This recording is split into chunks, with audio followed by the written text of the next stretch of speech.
Now, I know we going long. You good? No, we good, nigga. You in my house. All right. I know this is all gonna get edited down to 1 minute. So no, it's gonna be 5 to 6 pieces to it. But yeah, it won't. Cool. Some Instagram will be 1 minute, but not. Cool. You know how we do. Yo, I want to ask you this question.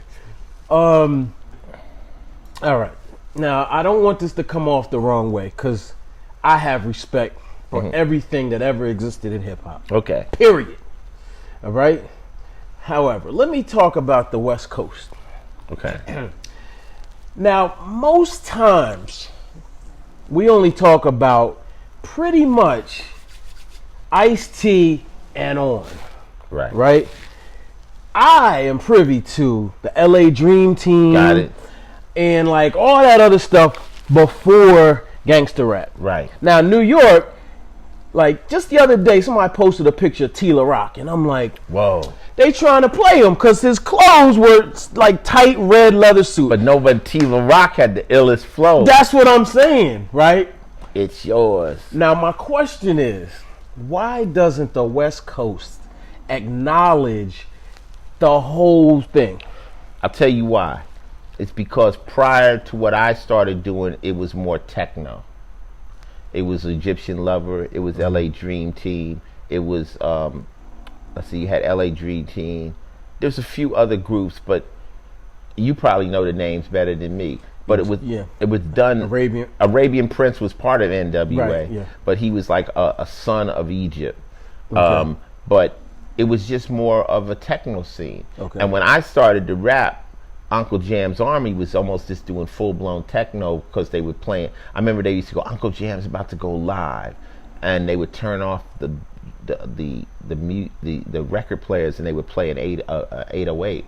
I'd never seen that before. Okay. So that's why, like, LA wasn't really making like youth music or hip hop music. It went from stuff like Daz Band and Gap Band and stuff like that straight into our style of music, which was, I used to call it aerobic music because they were breathing a lot on it and stuff like that.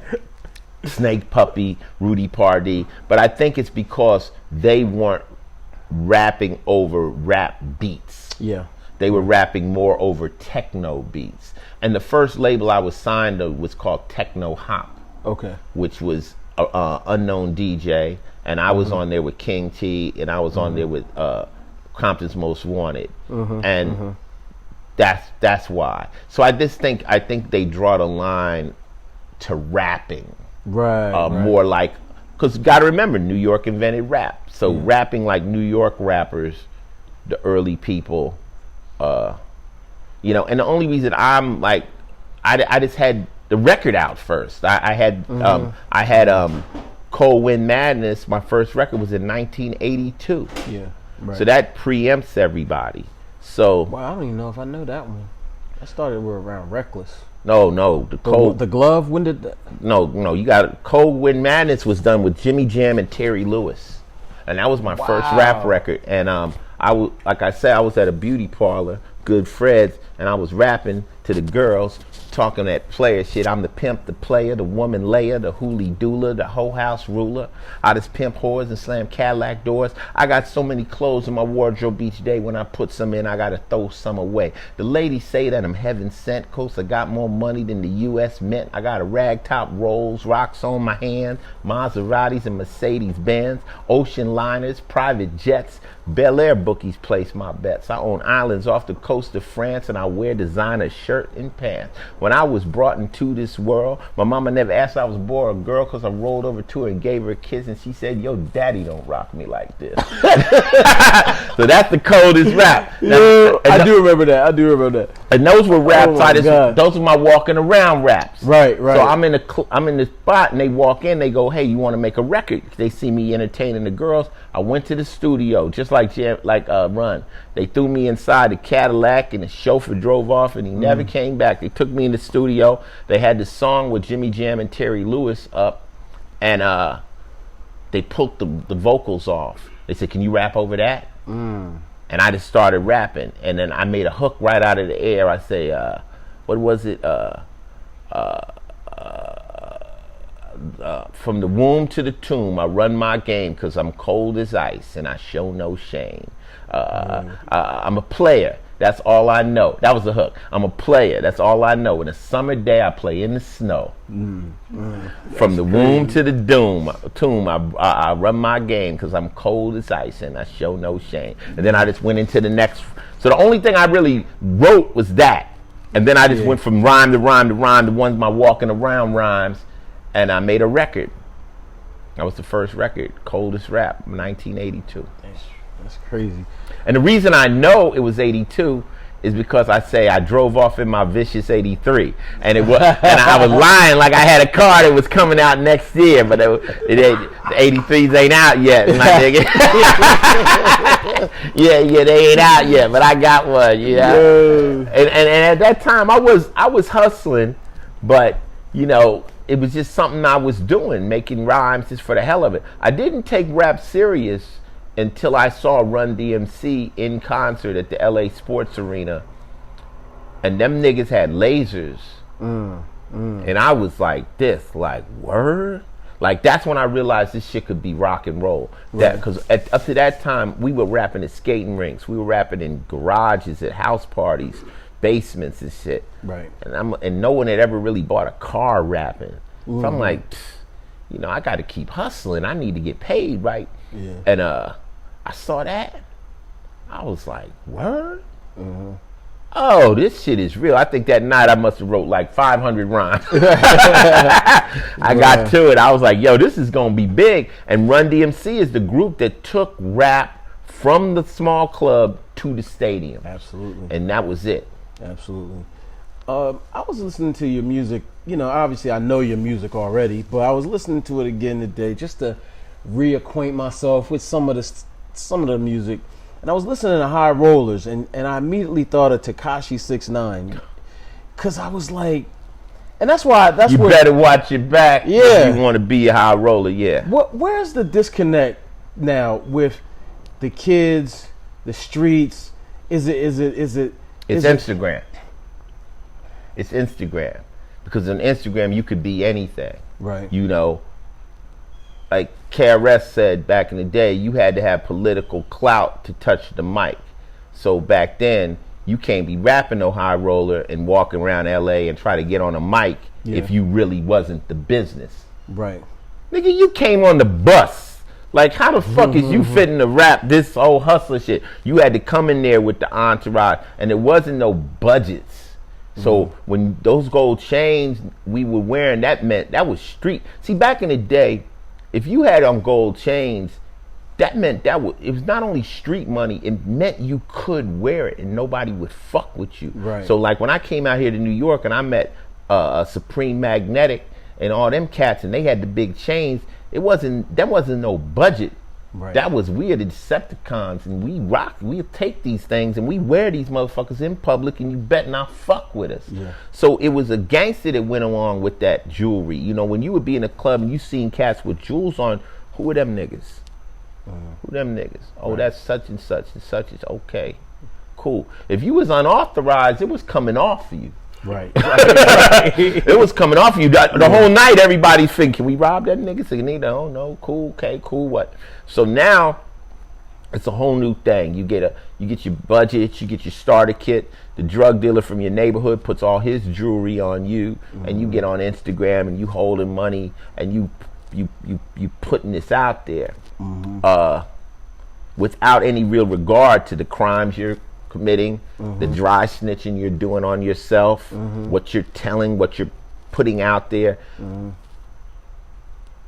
Rule 1, the number one tool of law enforcement is social media. Yeah. Number 1. Yep. So we didn't have social media.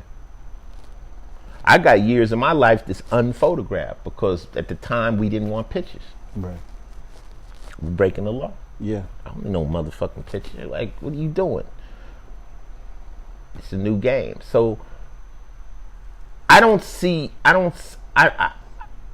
gangster don't look the same, but these kids are still catching murders. Yeah. They're going to jail left and right. And like, I'm like, yo, little youngsters, man, pump your brakes, man. Like, don't let the image of being this wild motherfucker to sell records put you in prison. Like I told motherfuckers when I got in the game of rapping, I'm like, if I gotta act wild to sell records, I ain't selling no records. Right. I'm not finna go to prison. I'm hustling backwards. I'm trying to get out of the game. So I'm over here on my best behavior. You ain't never heard about ICE. Only time you ever heard about me and the police is traffic tickets. Right. You ain't never heard about me getting in no trouble. Don't want to jinx myself, but you don't ever hear, because I'm not trying to do that, man. I'm trying to say sucker repellent, man. I'm not trying to go to jail. If I wanted to go to jail, I keep making moves. Right. I still been out there. I would have been coming through the roof of Van Cleef and Arpels or some shit. You know what I'm saying? But I made a decision. My friends in prison was like, man, take this other route, man. This is not the way. But Tekashi, man, a motherfucking blind man could have seen that shit was coming, man. Yeah, for sure. You know, and the poor kid, you know, was putting it on so heavy. You challenging the LA gangs, you challenging gangs all over the, you know, one thing, if you challenge the street, which I'll never do, I got nothing but respect for the streets. It only takes 6 ounces of pressure. A 40-pound kid can blow your motherfucking brains out. If you test the streets, they'll take that fade. They'll catch that fade with you. You know, keep talking shit. Yeah, nigga, I can't be touched. Niggas ain't, okay, niggas will come see you. You know, I don't want no drama. Right. Yeah, I'm not challenging niggas to rob me or challenging niggas to. Everybody can get touched. I got a song called "The Game's Real," and in the first verse, I act out my own demise by murder. And you know, the game's real. Anyone can get touched up, get moved on, left in a puddle of blood. No matter how gangster you are, how real's your crew, niggas can get you if they want to. Yeah. You said I ain't no superhero. I ain't no Marvel comic. No. That would too. It's not, because you have to humble yourself to this, man. We're all here on earth. You have to humble yourself to life, man. Nobody is untouchable, man. Yeah. It's, you know, you're allowed to live, man. You know, all it takes is one person to decide it's a rap, and you might be a rap. We did we're doing, Tupac's anniversary is coming up, and we're doing a little thing on that. I know you've done records with him. You were friends. Yeah, Pac was a good kid, but Pac made few mistakes, and everybody, like, I've spoken on this before, and I told Pac, and they're like, "Oh, you act like you could tell Pac something." I'm like, I'm 15 years older than Pac. You know what I'm saying? Pac was listening to people older than him. Pac was a smart cat, but you can't get reckless out here, especially in LA where there were gangs. Pac is from the Bay. You're in LA. These gangs operate differently. Yeah. You know what I'm saying? You over here, with Thug Life, you with some Crips, you with Rated R, you with Macadocious. Now you over here with these Pyrus, those are Bloods. The Crips don't like the Bloods, just special message. You dig? You got it. You creating different vibes out here. So be careful. You know what I'm saying? Be careful. And basically crossing the line between entertainment and gangbanging became his demise. Yeah. What are your thoughts on, like, and the the Prophet line earlier, because I'm just listening to this stuff, and you said the gangs in LA will never die, just multiply, and now we got like full blown Bloods and Crips in New York and down south. I mean, pretty much not full blown. You've got gangs but they're not gang banging. Okay, you got the gangs here, but they're not at war. Okay. When that pops off, y'all will have a situation like nothing. When I'm saying war in LA, we're losing 13 kids a weekend. So you got Crips and Bloods, but they're not in full like on-site attack mode. Right. Now LA has calmed down. We have left that on-site mode into different sets of tripping, but it's not as violent as it was. Okay. You don't want that to happen. You don't want it. So whether you got the the New York Bloods, the Jersey Bloods. You got Latin Kings. You got Crip sets out here. Because I heard GS9 was connected to Crip sets. Till they start taking off on each other, like, you know, just because you ain't got true gang banging. Got you. Okay. And you don't want it. No. LA doesn't want it.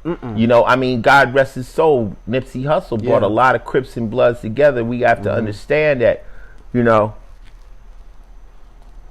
we do it. People that don't like black people, well, we're doing work for them. You know what I'm saying? We're making it very easy for them to watch us kill each other and stuff. And I understand, but that all connects to the code of the street. And, you know, if someone disrespects you, you got to kill them. Yeah. And, you know, it's a lot of shit that kind of fucks our heads up as kids. You know, I talk at Sing Sing. Most of the kids that go to penitentiary go between the ages of, you know, 17 and 25. That's when you're getting fed gunpowder. That's when people are telling you, oh, that nigga dissed you, kill him. That nigga touched your girl, kill him. You know, and now you doing a life sentence over some shit you could have brushed off. Right. You know, if you lived in a different community, you know, if you lived in another community where this code wasn't intact, they'd have been like, oh, well, you know, whatever, man. Go to college, finish your schooling. But no, we're in this hyper masculine mode that murder is part of our whole get down. And that has to be addressed. Yeah. When you get older, you start giving out more passes. Right, absolutely. You start being like, you know what? I ain't tripping off you. Don't come knock on my door. You know, just stay, you know, as long as I know it's not a threat, an imminent threat to me, talk it all you want. I don't really care, you know, don't push that line. And then if you push that line and you get it, nigga, that's called self-defense, man. Right. You dig? But all that old extra shit, and it's easy for a kid to cross that line and, you know. They don't think the same way as you do when you get older. Well, come on, man. Anybody watching this, man, anybody, if you above 25, let me ask you a question. How many things think back to when you were 18 and tell me what percentage of the shit you thought when you were 18 was correct? Just about nothing. That's my point. Even my views on authority. The crazy thing is, even my views on authority, we were talking about JayZ and the NFL, and I know that's a dicey conversation to have. Not really. Yeah. I mean, Jay is basically going to make his moves. Jay's an intelligent man. He's going to make his moves. Of course, the NFL is going to reach out to whoever they feel is the most powerful, influential black person. I got to ride with JayZ. I don't think JayZ's going to do no old bullshit. He's going to try his best. But it's just kind of like Obama becoming the president. Just because you got a black president doesn't mean he can change the entire system. Right. So Jay now has embedded himself in there. In 6 months, JayZ might be, man, I can't fuck with these motherfuckers. You never know. You know, he might try to push one way and they might push back and there might be an implosion. Yeah. Or you're going to see a change. But he don't need to do it for the money. Right. Jay's helped a lot of people get out of jail. Jay's been doing some really positive shit. So I'm going to ride with him. It's so easy. Anybody's doing something good, we're going to go against them. We're going to do this. Well, what about Kaepernick? What about this? You know, it's the NFL.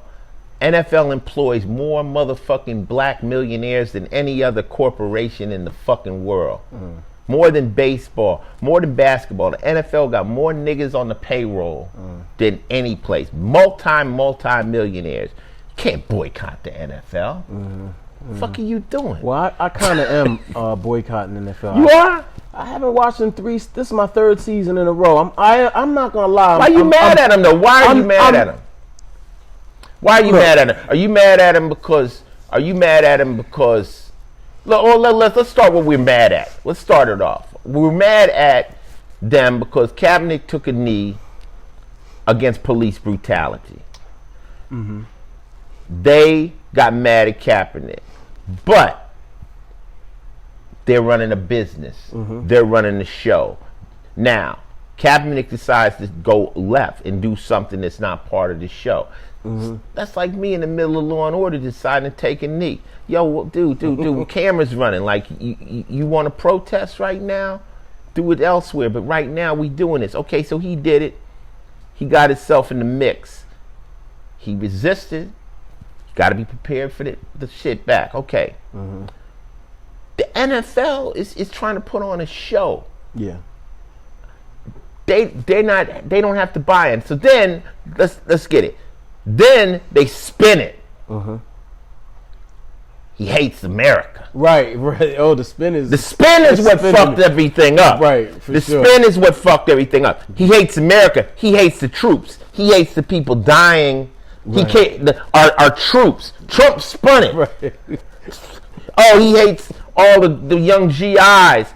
Nigga, I'm over here talking about police, and you talking about I hate America. Right. The shit got fucked up. Yeah, it did. The shit got fucked up. And maybe that's see, connecting it to the Star. See, the Star Spangled Banner is a song about war. Yeah.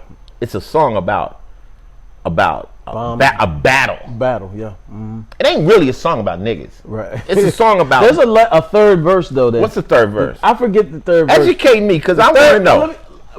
Keep talking. I'm going to pull the third verse. Okay, the third verse. It says something about niggas? Yeah.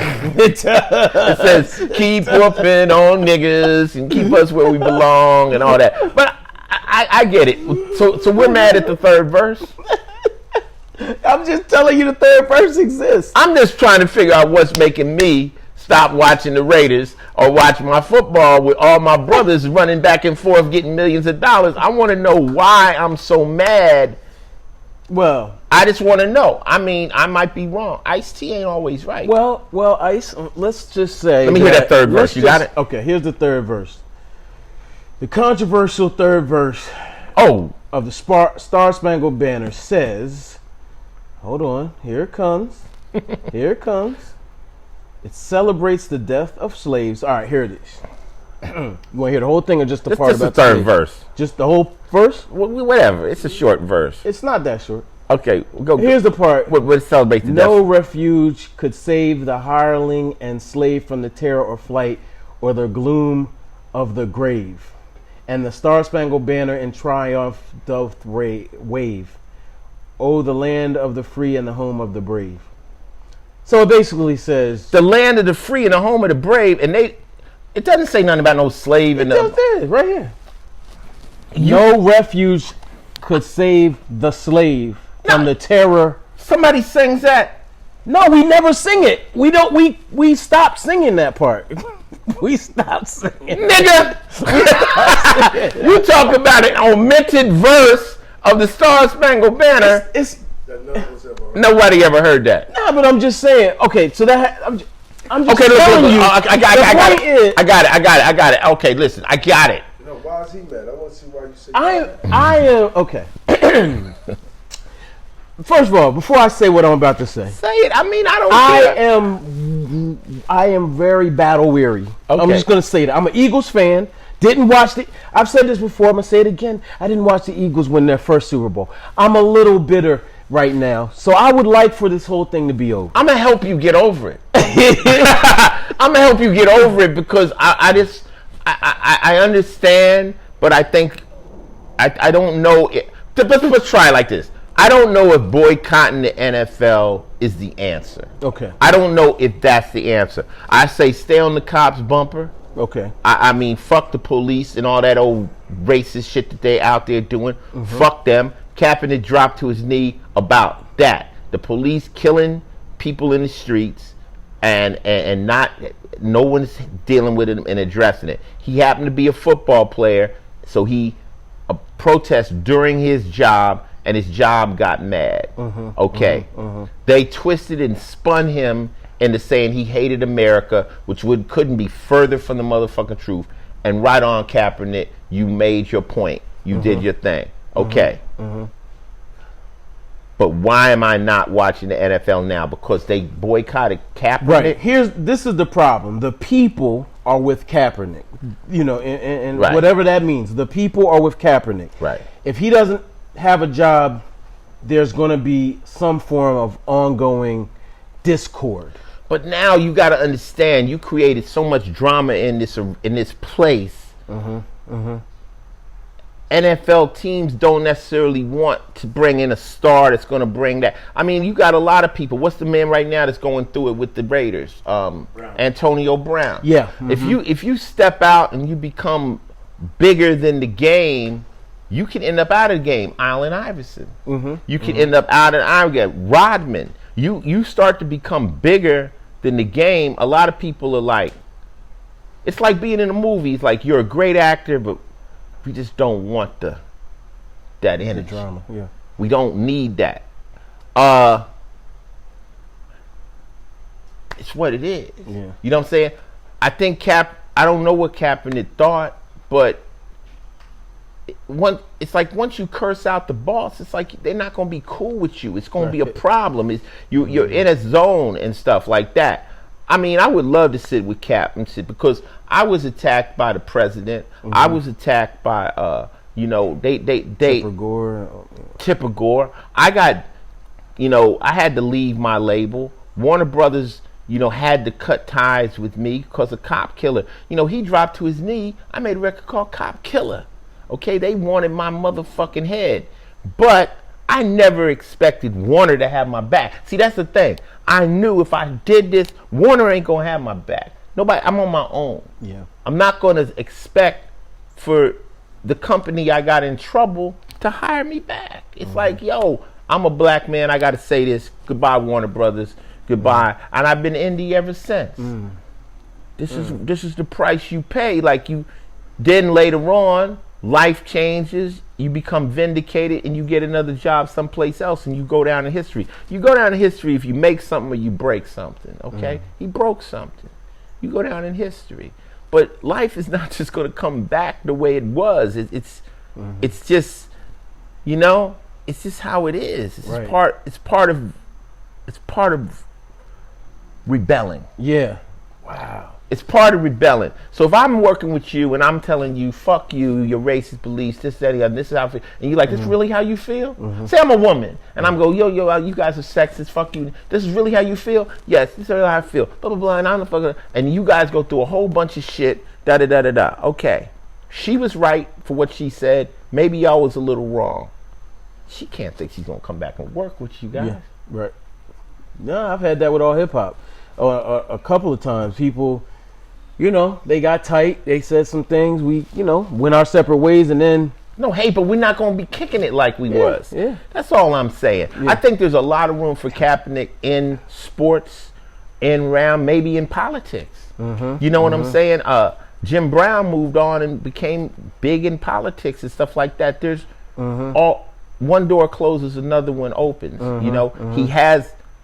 He has a following. Take that, make some moves and stuff like that. But so the boycotts. Oh, what? I ain't boycotting because I didn't really understand the basis of the boycott. Yeah. Niggas boycotted Gucci for 2 weeks. Right. Niggas is boycotting like, what I'm saying? I was like, it's easy to boycott Gucci if you don't shop at Gucci. Right. Nigga, I'm saying they can boycott Gucci because Gucci made a thing that looked like a ski mask. But the people in Italy that make this shit, they don't really understand blackface and all that. They way over there. They thought it was fashionable and cool and shit. They're not connected to the same racism that we are here. That was some white. You don't think that was real blackface? No, I don't think it was intentional. Okay. I don't know. Was somebody in Gucci? Gucci just put Dapper Dan on. Yeah. Them giving this man action. He was making bootlegs and shit. They done blessed him. I'll tell you, this is what IceT is about, right? It ain't about being mad at everything. It's being really mad at the right shit. Get your focus together. Figure out. Don't do a drive-by. Get the motherfucker. Like, when they were having to occupy Wall Street, I was like, y'all mad at Wall Street. Militarize that shit and pick out the person who's doing it and take this shit to his house. Right. Take it to his house. You want some money coming out one of them hedge fund motherfuckers, take it to them. Don't just get mad at it. A broad light doesn't kill anything. A laser will cut through steel. Pick out the target. So is the target the NFL? Is it the target the commissioner? Is it the target of every team in the NFL? The NFL is a corporation. I'm not mad at the NFL. I mean, I just know that my man got caught up in a whirlwind, a spin. People say, "Oh, IceT, you a sellout." No, I'm not. I'm just thinking, man. I'm thinking. I'm more. People have called you a sellout? Niggas might hear this and be like, "Oh, you ain't rocking with Kaepernick." I mean, look, man, I was going through this shit before Kaepernick. I already know what happens. If you protest, you're going to get hit. You hit, they're going to hit back. Brace yourself. That's all I'm fucking saying. And don't expect to be picked back up by the people that you attacked. They, you know, so, but he didn't really attack the NFL. See, but he knew he was breaking the rules, though. He knew he was breaking rules. After the first time, they're like, yo, don't kneel during the national anthem. No, I'm going to do it. Okay. They said, well, yeah. I didn't think there was a rule in place that says you can't. There was a lot of brothers kneeling, though. Yeah. There was a lot of brothers kneeling. And nothing with respect. And I think they still are. They just don't put the camera on them. But respect to you, if that's what you feel. I kneel in my concerts. At the end of every time when I do my body count show, I throw the fist up and I kneel out of respect for that. Yeah. But do I get mad if a venue says we don't want you in here? I'm like, oh shit, I rubbed them the wrong motherfucking way. Okay, fuck y'all then. Yeah. I'll take it someplace. I mean, I'm not a big football fan. Truthfully, I watch. I'm a fan. I know Darrell Revis. Of course, I'm Raiders. I'm really a LA Raiders fan. I just like the athleticism because I know that people that play sports, there's no gray area. Right. You know, you either can play or you can't. So I just love all athletes. Just I know how hard that is, and I respect them. And I know NFL cats. They were the best in junior high, best in high school, and then every night when they line up against their twin. Yeah. They line up against a guy that is just as dope as he is. Right. It's got to be an ultimate sport, man. Them motherfuckers is out there really going hard. Yeah. So to turn my back on all the brothers out there that are playing because I'm mad at it's kind of like, okay, you mad at the slave master, so fuck the slaves. You know, the cats that are playing, what they got to do with it. So I'm not gonna watch them go out and play every week. What is the NFL? Is it the machine, or is it the people that are playing on the field that are really fucking busting their ass? I gotta respect those athletes. Yeah. It's a tough combo. It's a tough conversation, but I'm ready for it. Yeah. No, I hear you, man. I mean, I'm easing up on my. Will you watch college? I'm starting to now. Fuck college. Let's go in on college football. Oh, that's worse though. The biggest $8 billion a year, and they don't pay any of the guys that play. Let's talk about college football. Yeah. The colleges make billions, and not one player is getting a cent. Yeah. Boycott college football. Yeah. That's what they're trying to do is get all the black players to go to black schools because it's such a revenue maker. I mean, not that solves the issue. Are they going to get Are they going to get paid? That's not the point. Because black schools are struggling. Black schools are struggling, right? So much so that this could help black schools. So it does not solve the issue of them getting paid. No, they just need. It solves the issue of black schools struggling. Yeah, let's try this. Deal with the NAACP, the motherfucker, all the. No, that's the black people. Yeah. No, what's the NCAA? NAACP is colored people. NCAA. And they gotta kick back some money to their players. Their players they could get, of course. Those players they could get they don't have to get paid like the NFL, but they could get paid a base pay. Yeah. Well, it's work. When I worked in the library at my school, I got paid. And I did less work. They could pay every player that plays in college football $100,000 a year. Yeah. They got so much. They're making so much money. The coaches alone make millions every year. Coach gets paid. Yeah, coach get paid. Some pimping going on. Pimping. College football. NFL is a business. You're a grown adult and you make your decision to be in the NFL. You don't have to play in the NFL.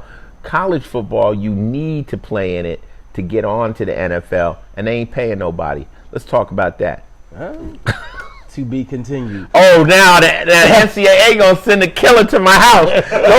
I done started beef. I don't want it. They got killers. I know they got killers. I don't want it. All right, so I'm not gonna hold you, but my last question. Last question. I see Mick look. Mick is cool. Mick got something. You sure, Mick? Mick is cool. We home. We gonna interview Mick eventually. Good. Yeah. What are you most proud of? Career and personal. Personal, I'm proud of just transition from the street mentality to being able to survive and thrive in a legitimate world. Mm-hmm. The whole mindset of criminals is so twisted compared to the legitimate world. And learning how to go through that, learning how to have somebody lie to you or stab to your back and you don't go see them. Or we'll sue him. Like, what? You sue? No, go knock on his door. All that kind of stuff, just changing your whole mindset. And you have to change your friends around you's mindset. Yeah. Like, we gotta behave differently in this other world, this legit world. I'm proud of that. Mm-hmm. I'm proud of that. I've pulled it off to the point people think I'm a square. Mm-hmm. Mm-hmm. I pulled it off. I pulled off the master class in it. That people are like, oh, IceT. Then my homies are like, do you really know who the fuck Ice is? Right. And professionally, I just think being able to break down barriers, man, just being able to do what hasn't been done. I always was more or less about being first. I didn't care about being the best. I just wanted to be first. I got a lot of firsts. Mm-hmm. And that's what I'm all about is being unique and doing something that hasn't been done. Chuck D said it best. Chuck said Ice is the only person he knows that does things that totally jeopardizes his career to stay awake. Right. Wow. So I'm that cat that was wearing Versace, then when everybody started wearing it, I don't want to wear it no more. Right. As soon as everybody's doing it, I don't want to wear it. I just always want to be on the edge of what's new and what's coming out. And I'm always looking for that. Right. I'm always looking for it. If I was going to do the art of rap and someone had already done that same movie, of course I'm not going to do it. I'm not. And to be able to break the barriers down, West Coast hip hop, black rock band, longest running TV show, one of the first rappers in a drama on movie, writing a book, lecture circuit. Just looking for new shit, like we said, podcasting, looking for something new, because that's exciting to me. If it hasn't been done, when someone says something's impossible to me, I mean that means it hasn't been done yet. That's all impossible means to me. So that's what I'm excited about. If you come to me with something and it's already been done and old, I'm not even interested. Right. I'm like, yo, I never heard that before. I want a new idea. I that's what lights me up. And I guess just knowing that I have inspired some people, knowing that, as much hate as you get out here, I get a lot of love. I get a lot of people that say, yo, Ice, man, I listened to what you say, man, and it helped me. That's a gift to be able to really, because when you're breaking the law, you doing negative, it's so selfish. You're just doing for you. You just want your shit.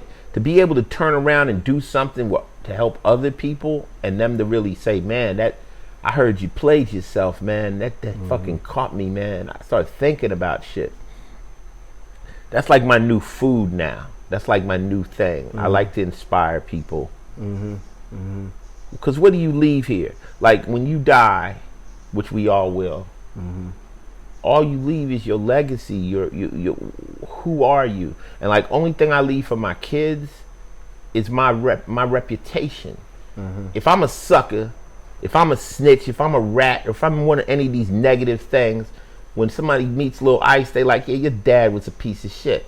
if they say your dad was an honorable guy, he lives on. He reaps that benefit. Right. One time my son told me, "Yeah, Dad, I'm in LA. I got juice."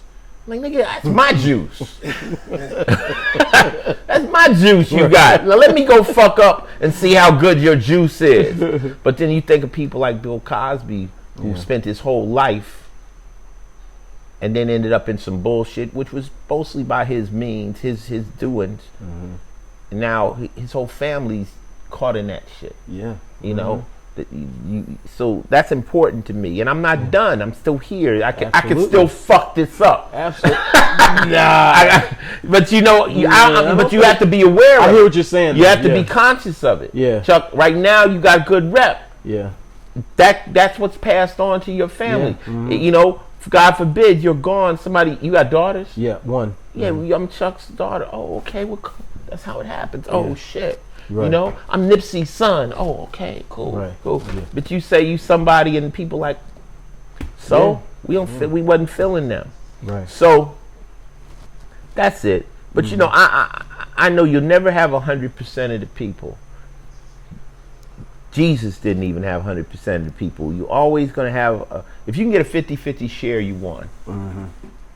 And you just pick who's on your side and you roll with them because that's the best you can do. The worst thing is try to play both sides, and then people they'll pick that up. They're like, "Oh, you trying to be on both sides at once, you piece of shit." Did you invent the MP3? No, I didn't invent the MP3, but I was aware of the MP3 long before most cats were, because I used to read science magazines. Like I say, I'm into the future. I want to know what's happening. I can sit up and tell you shit that's about to happen that's you won't believe, because I read all those journals and stuff. And I knew about MP3, and I knew about digital downloads, and I knew that was coming. And anybody, if you go onto Google me and Google IceT invents iTunes. Okay. And there's a whole thing of me explaining just what is going to happen here and what's happening in music. I predicted it, but didn't get none of that money. Yeah. I didn't. All right. You know, I could talk to you forever, man. I got like an endless stream of questions. Well, that's good, because I know I'm quite sure there's people that you can only do 10-minute interviews. You ain't lying, bro. You're not lying, man. And it pains me to interview some people. You know what I'm saying? I should have drank a bottle of cough medicine right before. Yeah.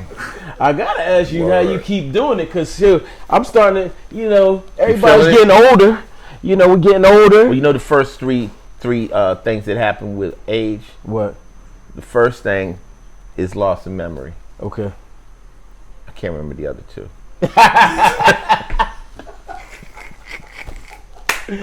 Salute. Yeah, on that note.